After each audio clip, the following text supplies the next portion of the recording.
basically holding a gun to the brand new president of Ukraine, saying, if you, who have the democratic mandate of the election that you just won, if you decide in your discretion that it's worth compromising with Russia because 5 years earlier we had overthrown the Ukrainian government and that's what triggered the Crimea referendum in the breakaway states in eastern Ukraine, well, you can't do that anymore. You can't negotiate with Russia. You definitely can't negotiate without us being present. You can't hold a referendum with the Ukrainian people, deferring to what the Ukrainian people vote to do. And then the fourth one, inhibiting the implementation of security and defense policies outlined in the Strategic Defense Bulletin in Ukraine, or delaying or sabotaging or rejecting the strategic course for EU and NATO membership.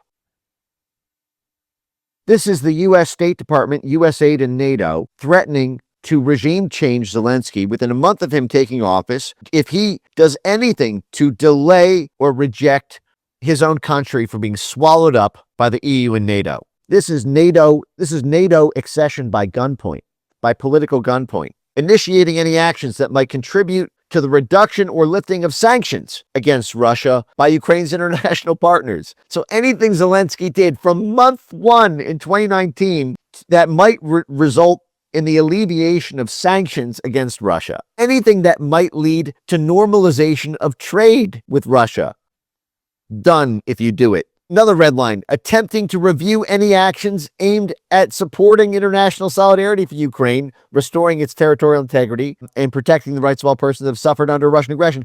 Again, attempting to review any actions. Zelensky was not even allowed by the U.S. State Department, USAID, or NATO to even review anything that had been done in the intervening 5 years in terms of the international network of support and actions around international partnerships. Wasn't even allowed to investigate it. It goes on, and it includes, in cultural issues, any attempt to review the Russian language law, any attempt to allow the Russian-speaking language on Ukrainian TV or in Ukrainian schools. So USAID, through its money gun, the State Department, through its sanctions arm, NATO, through its military and security network, they had Zelensky by the balls from month one that not a single thing, whether it's culture, media, trade, security, economic policy, or energy policy, every single thing was blocked under threat of him being cooed out of office the same way Yanukovych was. Ukraine never got to vote for a president.